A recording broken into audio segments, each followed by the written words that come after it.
All right. This is the Pro Football Doc Sports Injury Central podcast.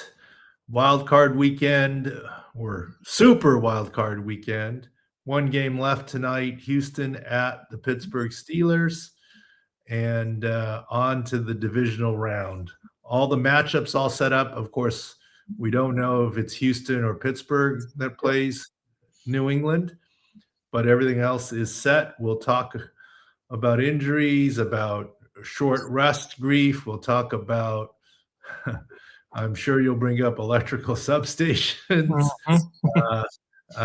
and a bunch of, and tequila and a bunch of other things. But first off, another good wild card weekend. Did very well on the props, winning record on the games, even though there were some unusual games. Adds to the long-term winning record. Yeah, real quick, Doc. SIC Picks, we won. So we're up 7 units just in the wild card weekend. We had a fantastic, good week, like you said. 3-1 in props, 3-2 on sides, including our guaranteed pick, which most people would scoff at. The number was weird, right? 3.5. Most people, like our friend Steve Fessick, would be like, "Gross, don't give that out." But our numbers spit that out, and it was a clear, looks like a 16-3 win for the Patriots last night. Yeah, it was closer than really it should have been. And Justin Herbert was doing his best Superman Josh Allen impersonation, right? And just especially the O-line issues and then really no run game. I wish I would have seen Amari. We took Amari and Hampton under, but I wish I would have seen his pregame video. They showed it on TV of him flipping around pregame. There was no way he was going to get it done. Kudos to him for wanting to try and being active. I mean, also just want to add to Doc, our three-star spreads picks this year are 18-6, which is 75%, and our guaranteed NFL picks, which was the Patriots last week, are 8-2 that are 80%, Doc. So that's fantastic. We keep rolling along. That's plus 28 units on sides this year as a total for our company. So yeah, we'll keep doing that. Like you said, there's a new round, new injuries, right? So we'll keep hammering at it. All right. So a lot of facets. Go tequila first, right? You mentioned tequila. Right? The number one story, maybe, yes, is George Kittle's injury. Whether it's substation, when's he going to come back, this, that, the other, the tequila. But I'm going to start somewhere a little different with George Kittle. We've said on this podcast, Kyle Shanahan is the most straightforward that we see in terms of coach speak or non-coach speak when it comes to injuries. Immediately after the game, he said it was an Achilles tendon rupture. There was no wait for the MRI. And what did he also say? He said, the athletic trainers knew it on the field. They told me in the headset before the cart even came. What have we always been saying? When teams say MRI pending, we fear, we are not sure, whether it's ACL or Achilles. I've never come off the field not knowing an ACL was torn or an Achilles was torn. But yet teams commonly go, well, MRI pending kind of thing. Kyle Shanahan said it. They knew on the field before the cart came out. I thought that was an interesting tidbit that backs up how things work, right, et cetera. The second part of George Kittle might be, okay, obviously he's done for the season. And I love the fact that he said, look, I'm not dead. I mean, he tore his Achilles, and what a great attitude. When is he back? He's 32 going on 33. Look, we were the first ones when Aaron Rodgers, older than George Kittle, tore his Achilles with the New York Jets, saying he's got a chance to return the same season. However, we also said if Zach Wilson gets them to the playoffs, how do you change? And obviously, it got close, but it didn't happen with Aaron Rodgers. The Jets got eliminated. Aaron Rodgers tried to up his timeline. We're the first ones to say Aaron Rodgers is a chance to return to play the same season. We're also going to say George Kittle is more likely to miss all of next season than be ready for week 1. more likely to miss it all than be ready for week one. I Right. think the likelihood is he comes back at some point next season, midway, second half, etc. So why? What's the difference? He's going to do the rehab. He's going to attack it. No doubt about that. But it's this really simply. I'll use a Charger analogy. Okay. Phillip Rivers came off the couch, so to speak, 30 plus pounds overweight, and performed well 5 years out of retirement because he plays the position of quarterback. Antonio Gates, who's only a couple of years out of retirement, I saw him when Phillip wasn't coming back, and I said, "You want to run it back with Phillip?" And he said, "Maybe one play." Okay. Yeah. As a tight end, you can't come off the couch, much less 5 years, 30 pounds overweight. It doesn't work that way. That's what I factored in saying Aaron Rodgers with his Achilles could from the pocket. George Kittle, the way he blocks, is mobile, moves, runs routes, it's a different position.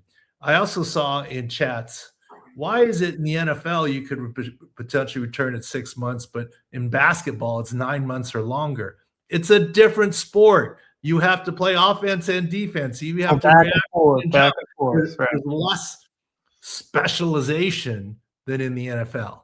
Right. NFL, you can play a certain position, be protected, run certain routes, do certain things.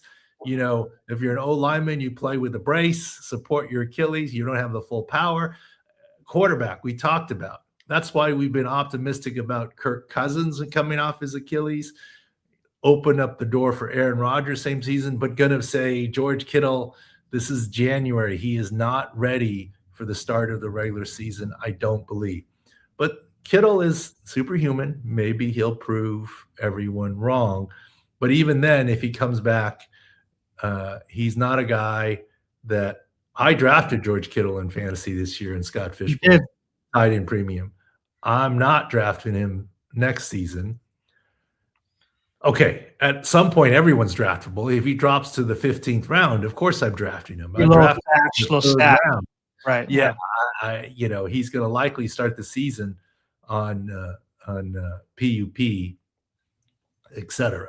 So that's the George Kittle recovery timeline stuff, etc. I want to mention too, Parsons, he said about his ACL, he really, really wants to play week 1 next year, right? But he said it's realistically he'll be there week 3, which is what all these players have their mindsets. Right? Like Kittle, I guarantee you, wants for the life of him to play week 1. But like you said, like in all reality, it's closer to maybe mid or, Well, remember, we always talk about different injuries. I know. Medical clearance, player wants to, and team lets them. Not that the team doesn't want Kittle.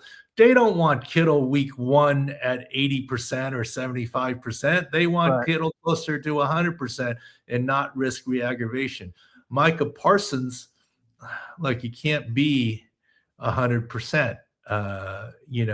Could he do something? Look, Fred Warner, the hope is alive. Fred Warner returns to play if maybe the conference championship. That's what Kyle Shanahan is saying. But it's not going to be healthy sideline to sideline Fred Warner. Right.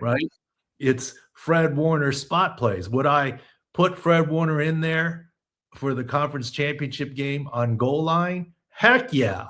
Would I put him in there on 3rd and 15? Heck no. Right? Or sideline to sideline? Heck no.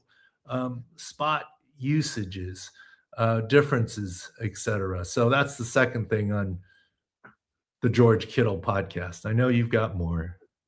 Next one I want to talk about. So you very usually clairvoyant on some situations, but you noticed a random tweet. I think it was Diane Rossini from Athletic, just talking about how Kittle sent for a tequila bottle to his thing and he got it. And you had immediate questions. How did he get it? Where did it come from?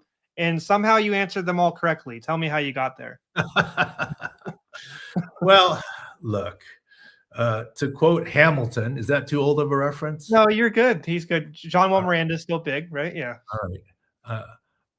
My advantage doing injury analysis, besides being an orthopedic surgeon, besides doing the surgery, I was a head team physician. I was in the room when it happened, so to speak. That's the Hamilton That's quote. the line. Yes. Okay. I've been in the locker room with a player with a torn Achilles, or Phillip Rivers with his torn ACL or whatever. I know how the background works. That's my advantage in looking at reading the tea leaves in some way. That's how we came up with there's some sort of rift between John Harbaugh and Lamar Jackson. Correct. Yeah. Jared Goff has fallen out of favor with his thumb when he didn't start that playoff game. It's just having been there. The tequila, look, let me tell you, look, I've been there. I'm not going to throw any names under the bus. It used to be players would, on the team flight home, double, beers in a plastic bag out of the ice chest. They grab 3 or 4 of the bags, so like 6, 8 beers or something. Mm-hmm. Then they actually cut all that out because they didn't want a player landing and driving drunk. Look, I know what players do. I mean, there was, even though the plane was filled with all the food and drink, non-alcoholic, we became non-alcoholic after a while. All the water and Diet Cokes and Gatorade you could want. There seemed to be a presence for guys that wanted to bring their own Aquafina bottle of water. Mm-hmm. Yeah. Mm-hmm. Yeah. Right. Okay. I mean, whatever. It is what it is. We're all in college. We all know where they're all okay. I mean, so let me tell you how the reason why I suspected it was from the owner's box is when you go to the locker room, there's a team doctor, there's an athletic trainer, one of them, there's some locker room attendants. It's pretty hard to leave the building, even if you have credentials. I mean, you need a police escort to get out of the parking lot and come back in, right? So where are they going to get it? And also, if they got it outside, and I get their blue laws and whatever, wouldn't it come in a bag? Instead, it was handheld, and that's how Diana Rossini saw it. Right. And so how did this happen from the owner's suite? My guess is someone, whether it's the player liaison, which often is in the locker room to do what? To facilitate communications, to call wives or girlfriends or families, to liaison with ownership or John Lynch, all right? Mm-hmm. Look, Kyle Shanahan didn't need to know anything. On the field, the walkie-talkie, the headset was, he tore his Achilles. Right. Okay. Turn the page. His focus is elsewhere. What then happens? Whether it's John Lynch calling down, I doubt he left his perch in the press box to go see George Kittle, but it's not impossible. They've got special relationships. Calling down, sorry, George, I heard this, that, the other. Mm-hmm. Whether it's ownership calling down, don't know. Okay. But at some point, George Kittle, hey, anything we can do for you, whether it's the player liaison or John Lynch who calls, sorry, buddy. Yeah, get me a bottle of tequila. Mm-hmm. Okay.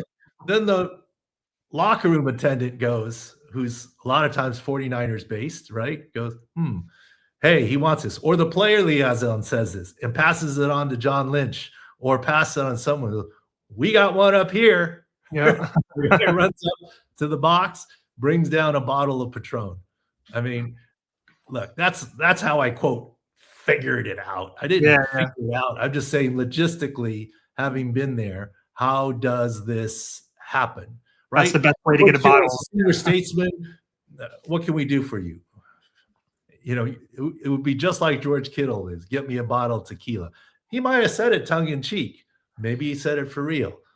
But you have to help him with what you need. You don't have time to like see if he's joking or not. And then people are like, okay, let's see if we can make this happen. It's somehow, yes, Mr. Lynch, he's in good spirits. He asked for a bottle of tequila. Now, I'm not saying John Lynch is the one who expedited it, but I'm just saying this is how it happens.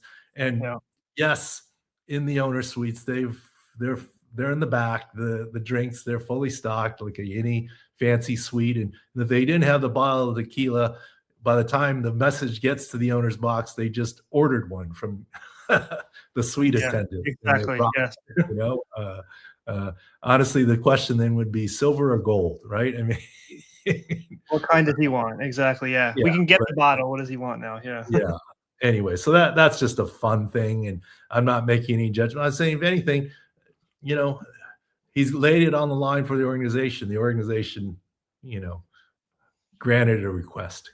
Fun, cool story. That's it. I should talk to his agent and say, look, I think there's a Patron sponsorship in there somewhere. There has to be. It's just interesting because he's such a big name. I was watching Injury, and they cut the commercial, and his Little Caesars commercial came up. So it was like, look, from what happened, he was so happy. And then even like my fiance, he's like, isn't that the guy that just got hurt? I was like, yeah. Like, so he, like you said, he does the ads. He's ready for, if you want to give him a Patron sponsorship, he's ready for it, right?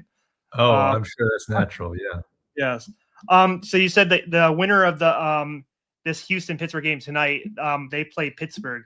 One of the biggest injuries that happened this weekend, New England, is Christian Gonzalez.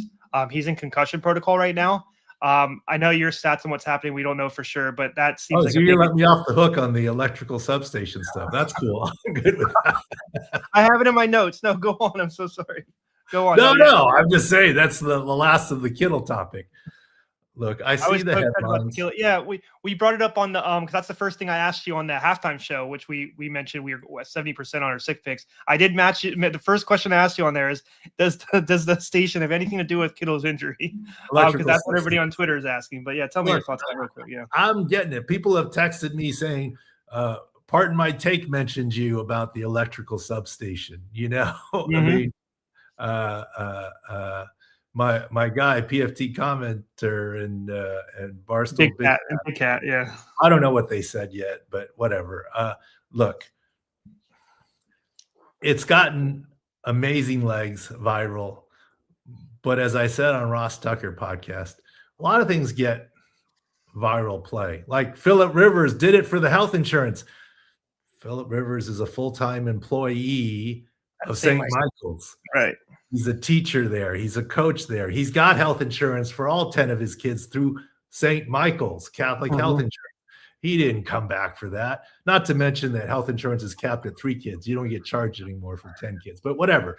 It's easy to debunk some of these, but, and look, I'm not debunking the electrical substation as impossible. I'm debunking it is I'm not buying in. There's a difference. I don't have the science to say that it's impossible.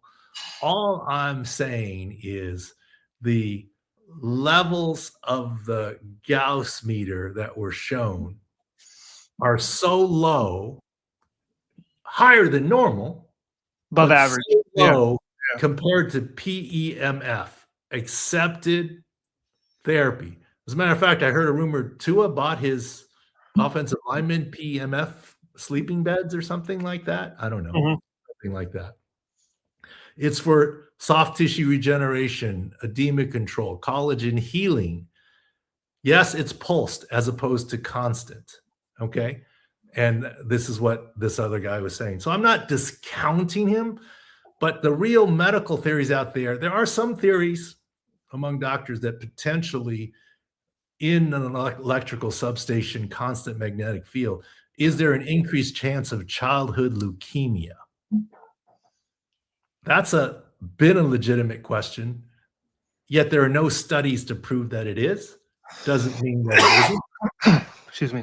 But the theory that the chronic things cause these issues, look, if treatment with pulsed higher energy fields is good for you, what are the chances of low constant energy fields being bad for you? Yeah, that's logical. That's all I'm saying. I'm an orthopedics. I'm not a physicist. I'm not an electrophysiologist wizard. That's all I'm saying there, kind of thing. It doesn't pass my standard smell test, but I think it's really funny how this is why I shouldn't read comments, but occasionally I see them. I don't see them all. Oh, paid for by Big Pharma. This must be the doctor that had 17 COVID injections, this, that, the other. Big Pharma paid for this and, you know, this, that, the other. Or he got paid off by, electric company and this, that, the other. I wish I got paid off by the electric company, You're but like, not the case. in terms of, I am not a conspiracy theorist. As a matter of fact, for those who, I still gotten shit for this. I don't write for Outkick anymore. I wrote for Outkick because Clay Travis asked me to. And this is when he was more sports, and then he did get into more politics. I've never been political. And I promise you, Clay Travis never told me what to write or not write. But one of my first articles that I wrote for Outkick was during COVID. And the NFL was the first sport to try and play. And remember all the, oh my God, how are we going to do this? We lie on each other, we tackle each other, we sweat on each other, right? close contact. How's this going to work out? This is going to be a disaster. Players and coaches were asking as the season was starting. Go back and look up that article. Maybe I'll put it in my timeline. I said, there's going to be lots of twists and turns, which there were, but I believe that the NFL is going to be able to play their season and play it successfully, which they did. And there were lots of twists and turns. So no, I was never on this side or that side of the COVID, this, that, the other, or big pharma. I'm just trying to analyze things. And if anything, I believe that we could play NFL football through COVID. And actually, to this day, there is no documented case of player-to-player transmission from opponents on the field. There's lots of player-to-player on the same team, but in football and soccer, there's no documented player-to-opponent transmission yet. Teammate to teammate, there have been plenty. Viral load. All you got to do is search COVID and viral load Outkick. Your article is the top one. So okay. Viral load. Yes. I remember it was like viral load was the big like disclaimer thing. Yeah. You're like, how do you understand viral load, Outkick, COVID? Oh, you read up. Yeah. No, I didn't get paid by Big Pharma to say that. I'm not being paid by Big Pharma. I don't know. I'm just expressing an opinion. Actually, it's amazing how much legs this has gotten. Look, the 49ers, yes, have been often injured. So have the Giants. So have the Bears. So have the Lions. Yep. And you know what they have in common? Look it up. A lot of them have older rosters. Including the Niners. Yeah. Including the Niners. Yeah. Now, if you told me the Niners were 2 standard deviations outside of other NFL teams, I'd be the first one to say there is something here. What? I don't know, but something. The second thing is, yes, they've been top 5 a number of times, and you looked it up. There are times they've been in the bottom at least one of those years. Did the electrical, was it a power outage? I mean, okay, luck, 1 year, whatever. Yeah. I'm not trying to have an argument. As a matter of fact, if you guys, as the listeners, have a lot of interest, I don't mind at all bringing on this guy on a special podcast to have a chat about what his full thoughts are. Right. And, I don't hate on this guy. I don't know who this guy is. He gave an opinion. I gave an opinion. And look, if we were to perhaps chat, maybe he could convince you. His opinion's real. I'm not against it, whatever. I'm not saying I know, and by no means that I'm saying it's healthy to be by the electrical substation. I'm saying it's probably neutral, but if you had a theory, the PMF is accepted. And here's the other thing. Doesn't the Players Association jump on everything when it comes to owners? Where's the Players Association on this if they think it's real? And by the way, I'll let you in on a little secret. I did talk to someone this morning, I won't say who would know, and I'm not saying they know everything, because there's a lot that came up with Kendrick Bourne's statement of they have an ear to the locker room in theory. He joked about, oh yeah, the electrical substation. And then he joked about it and then backed up. I said, no, I don't know. He was just messing around, bringing it up. Messing around with the reporters. Someone who would know what's happening in the 49ers locker room. I'm not saying they would know everything. I had a conversation not related to this at all, and I'm not saying who. I said, do any of the 49ers players, to your knowledge, think or worry about the electrical substation issue? He kind of chuckled and said, no. It's Yeah. not So I mean, definitive. yeah. Not definitive. I do want to And mention too, Doc. In 2023, they were the fourth team, best like fourth team in the league to like adjusting games lost like top of the league. So did they turn off the substation that year? Because they were one of the healthier maybe there teams, was right? a power outage or fix there. Or Okay. something. Um, I don't know. I do want to mention too a theory that someone mentioned too. The Niners have a propensity to take chances on injury-prone players. I know you hate that word, but like people like Jason Verrett, they took a chance on Jason Verrett after he was already with the Chargers and had multiple, tears to his knee. He was there for a cup of coffee and then tore his knee again. So I'm not sure like some of these injuries you can directly. Well, that would be that. veteran and this, that, the other. And the Exactly. 49ers have had a history of drafting or signing ACL. They've had bad That's the ACL. thing. I think there's some tie to that, maybe. Yeah. Look, I'm just saying the Gauss meter levels are low that the guy showed, and the pulsed electronic medical field, admittedly pulsed, okay, different, are Right. 10 times higher at the lowest level, 10 times higher. So what's that chronic low-level exposure do?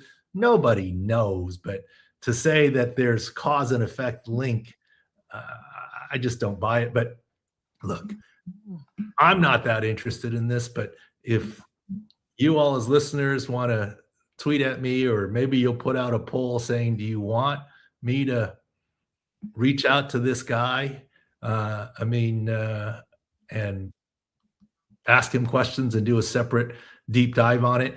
I don't care. I'm not trying to do it, but I'm open to hearing other sides. And Right. the only reason I bring it up is perhaps I might be in a better position to ask the right medical questions as opposed to a sports journalist. No offense to sports journalists, but just from having a science/medical background, asking about what he's seen and what he's observed. Maybe he's got some really great points. Just from what I've seen on Twitter, I'm not jumping on board with that theory is all. Just like the Hamlin Bunked. I'm just saying I'm not bandwagoning that theory. I don't know if the kids know the show Mythbusters, Doc. I watched it when I was younger. You're technically doing a little Mythbusters. I was on Discovery. What we need. Discovery Channel, yeah. He's passed away, unfortunately.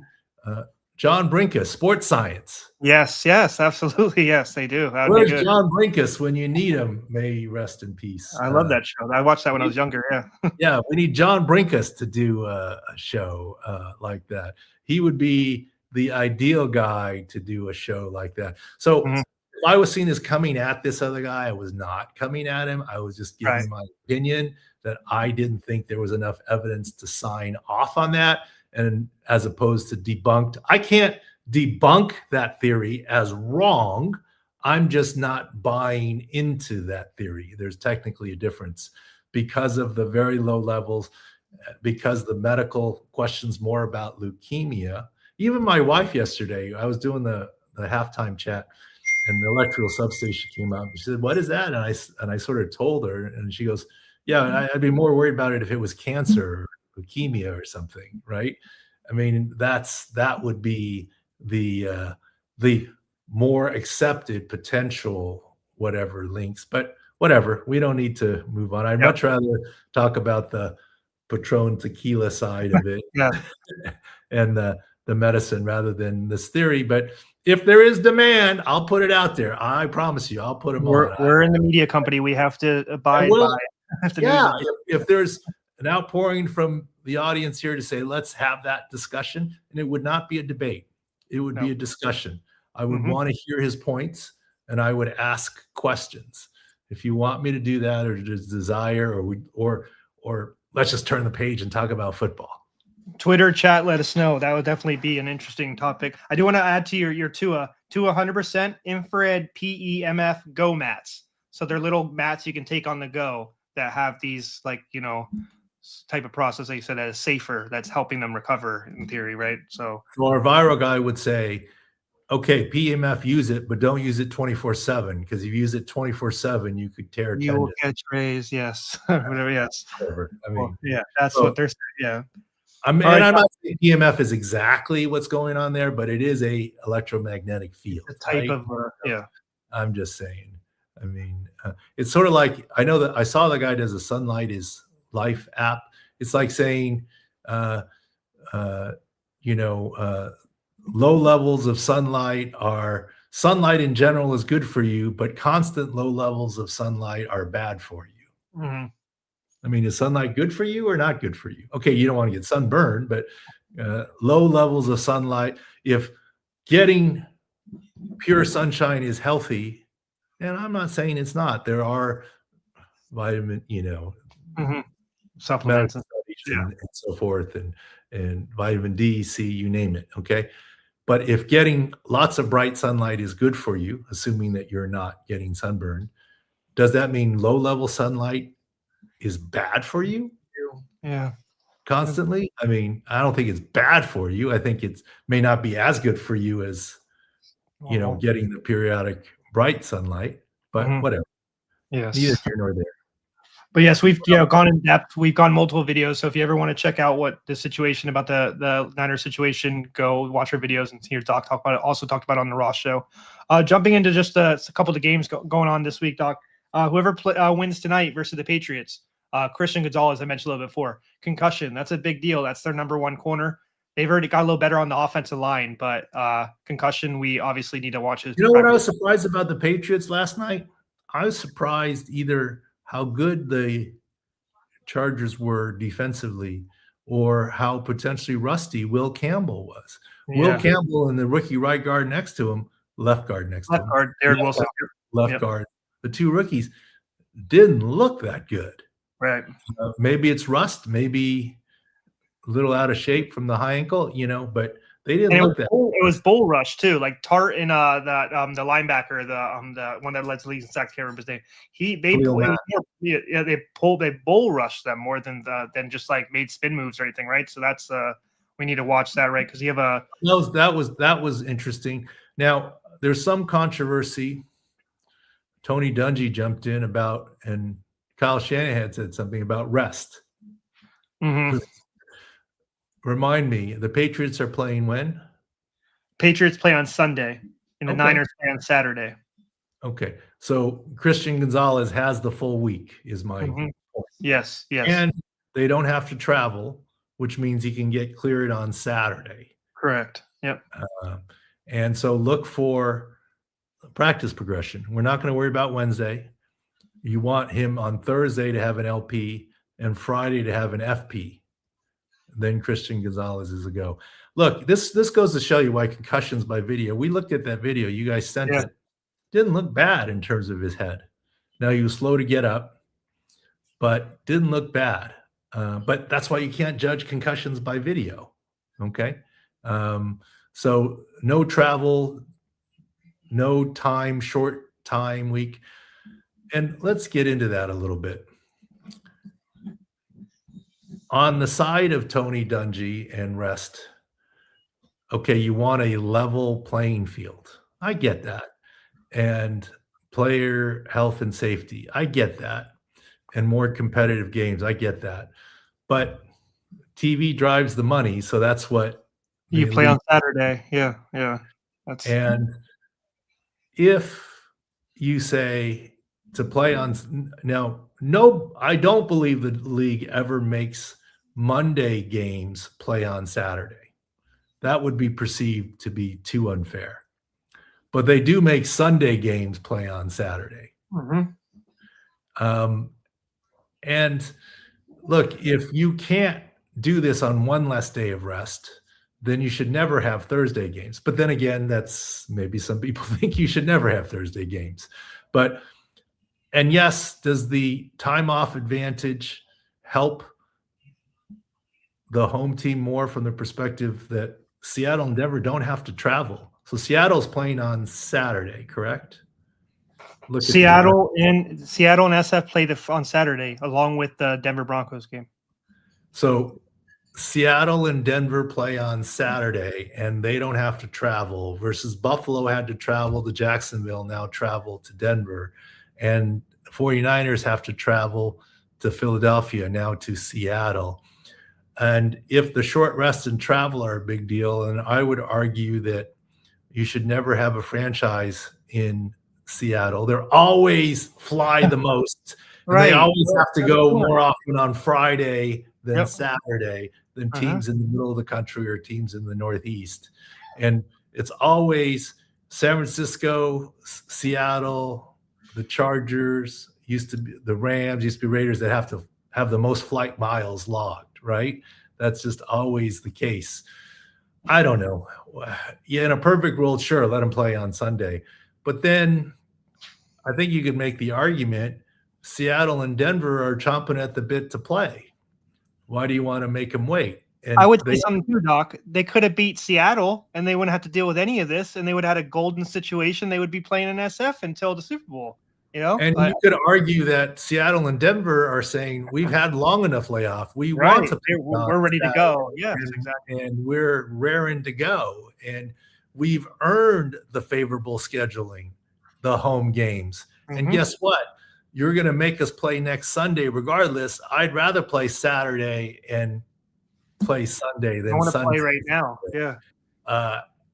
And we've earned that right. So I could see it anyway. I think it's a minor consideration. I think it's a bigger consideration that one team had a flat out bye and the other team is on short rest than just the one day. Did you see the college playoff too, which is interesting? Majority of the teams, I feel like, if not all, I'd have to double check. All the teams that had an extra rest, the bye, they lost. You know what I mean? So like maybe majority of them. Yeah. Indiana didn't. Indiana did not. Yes, the only one. Yeah, the number one.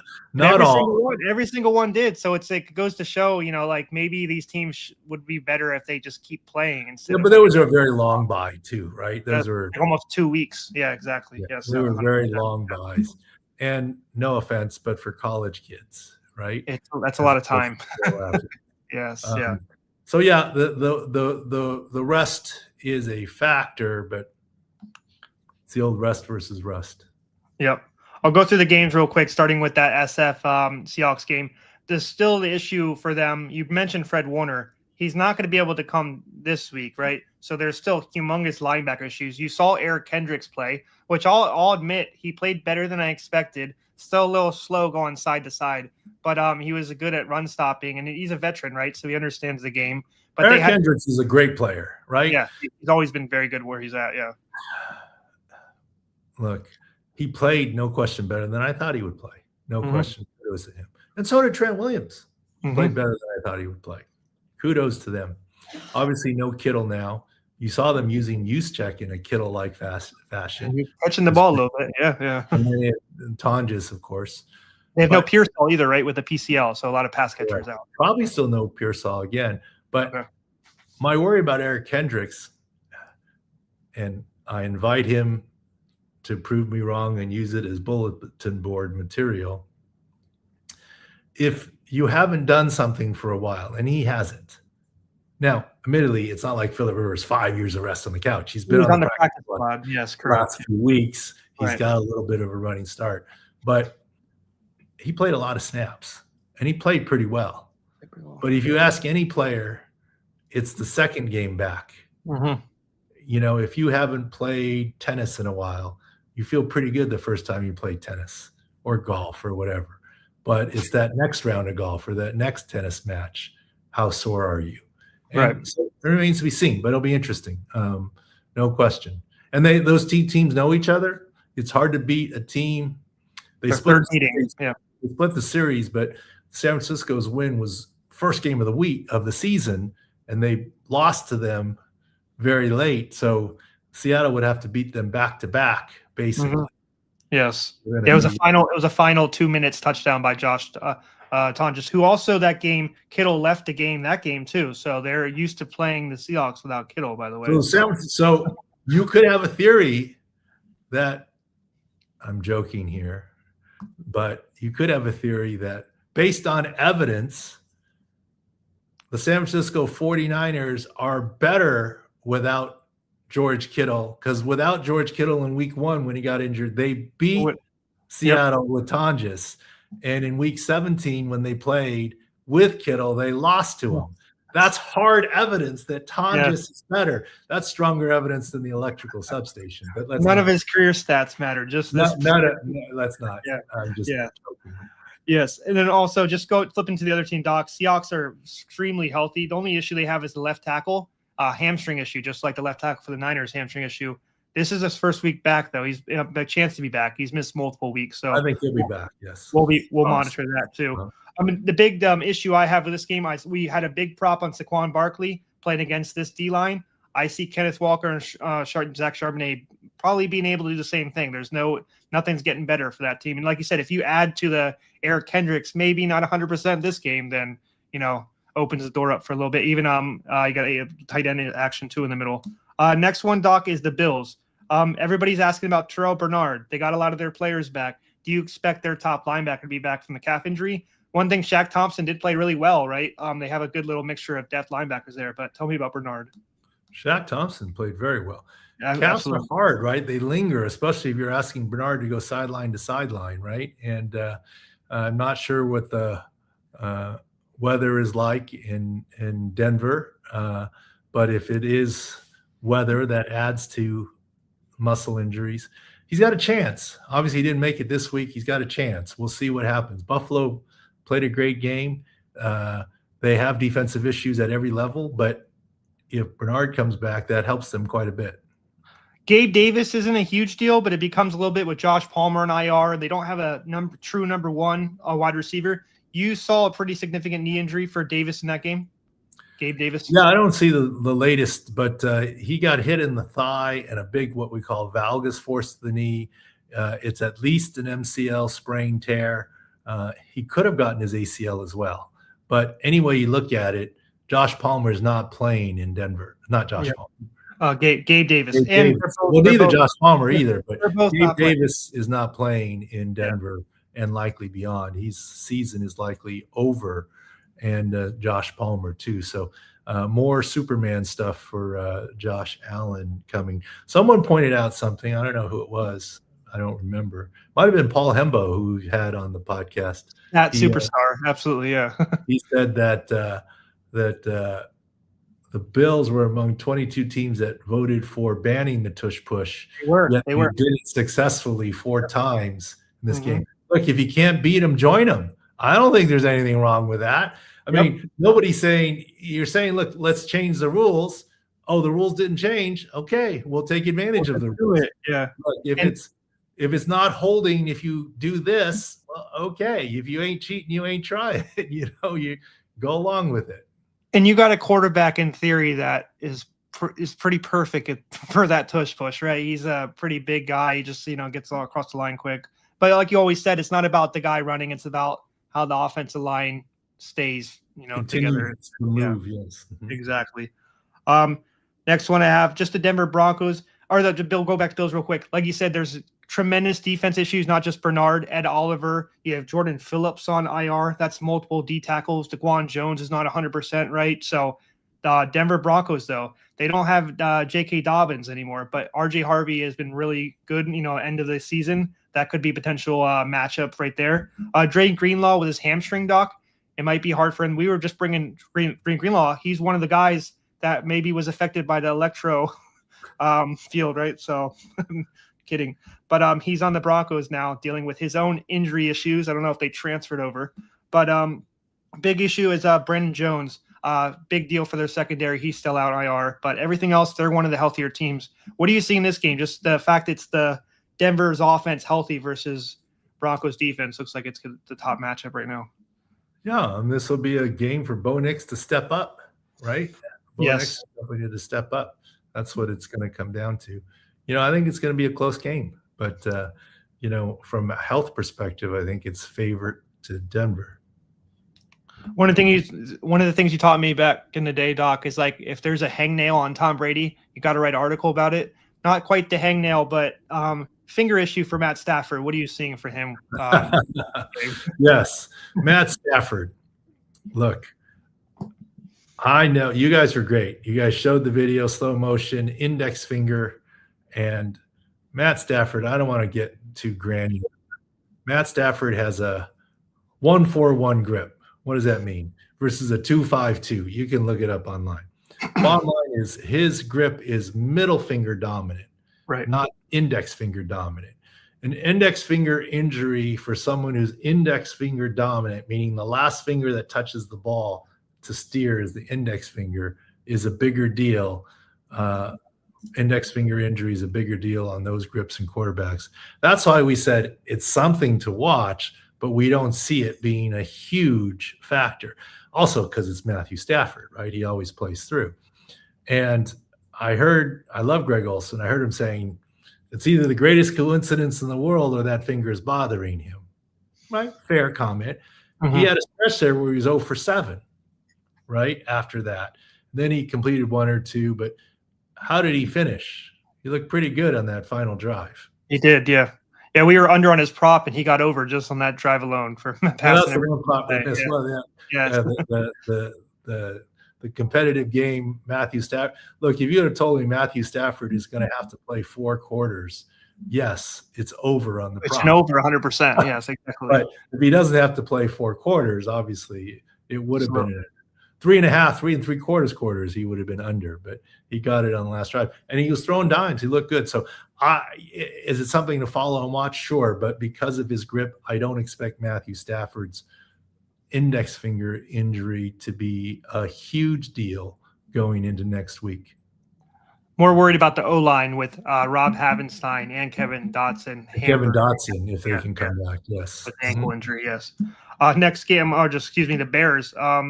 They looked really good. That was one of our top picks, even though we needed to sweat it a little bit. Can't say we were just all over the Bears, right? The number said the Bears, and you can say the first half we looked pretty bad, right? Yes, and it made it. Left tackle issues, though. You saw the patellar tendon, the second one of the week, right? For the left tackle for Bears. They practice next to an electric substation. No, just kidding. Joking. Yeah. And he's a young guy. Yes, he was filling in for Braxton Jones, who arguably might be activated off IR. They were looking for him last week. That's the only thing that would help that. I mean, if they could swap out Braxton Jones in there for their left tackle with the patella, and then obviously the Panthers left tackle towards. Oh, and he's a big deal. Yeah, Ikem Akafanu. Excuse me. Knee injury week 7 for Braxton Jones. So they're saying he's had struggled with that knee, and he had a little bit of a setback, which is why he hasn't been fully back yet. But with the key to watch. Yeah, with Ozzy's Trapillo's injury, though, like you said, it is one to watch. See if they will push him into coming in. Kyler Gordon returned from his hamstring, and then he had a groin setback in the middle of his return. He looked pretty good. Gardner Johnson is expected to come back as well, Doc. He had a concussion last week. If he can get the LPs and all the clearance, he should have expected to go. So those are the big injuries for the Bears. And then Rome Odunze I want to talk about real quick. We didn't give out his prop because I thought, it was a little bit lower. I did give it out in an article we write every week. I feel like we were on the right side. It was just that one, big 4th down catch. He got 2 catches. It's good for him. But yeah, not 100%. He doesn't look 100%. He's going to have surgery when the Bear season is over to make sure that foot is fine for next season. But he's a gamer. He's trying to play through. So good on him. They won. He got 2 big catches by prop. He was on the over. But doesn't mean he's 100%. But, it is what it is. Good for him. Hopefully he can continue to perform. No matter how he performs, I still think he's going to have surgery at the end of the season to get 100% healthy for next year. All these players we mentioned and more are at SICScore.com. I also want to mention NBA, all the insights. We have NBA team scores being updated weekly, so you can get your health scores for NBA there. Also, college basketball is up 20 units this year. So like you've always said, there's a lot of positions, 11 plus when you do the, maybe even 12 when we do the extra CB. But in basketball, there's 5, so the injuries matter a little bit more, right? Well, in the NFL, it's 22 minimum, right? Yeah, starters. 11 on each side. Basketball, it's 5 starters, whether it's college or otherwise. 5 in the top 8 are important. In NFL, it's 22, but I would argue the top 28 are important. So that's why each injury in basketball, college or NBA, is essentially a cluster injury. And of course, figuring that out has been profitable. And we'll be the first to admit that much more now that we're down to 4 games and 8 teams, It's Mhm. a fourth of the usual work. And what do you and the six score team do? We apply it to basketball now, Mhm. college and NBA. So the information will get even better. We wish we had the manpower to do it all Oh, yeah, constantly, but absolutely. we've been doing college and NBA, but not to the level as teams. We're one fourth the work. So what are you guys doing with your free time now? Get to work. No, just joking. Uh, Yes.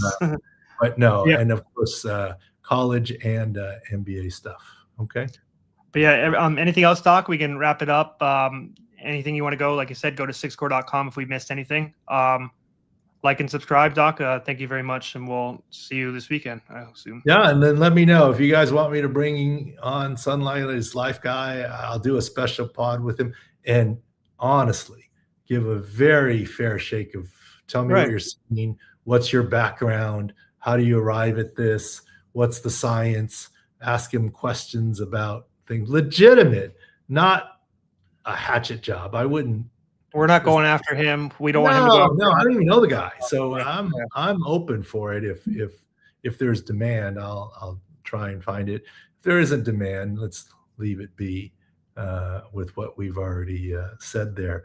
But who knows? You never know. You could get educated and Yep. surprised too. All right, thanks for listening and watching. Divisional round this week and a big game tonight as well.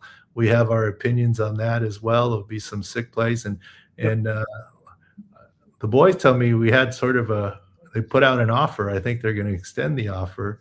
Doug was saying that the discount for the year offer, they limited it to 100 people and it had Open it record up again. Yeah. sales. I think they might watch for that at sicscore.com or six score Twitter, or I'll try and retweet it. I was told in this morning's meeting it was such an overwhelming success that they may extend it to more than last week in the 100 people. All right. Thanks for listening and watching. Appreciate you guys. Let's have a good game tonight. And I actually probably am going to stream tonight's game. I have a function to go to.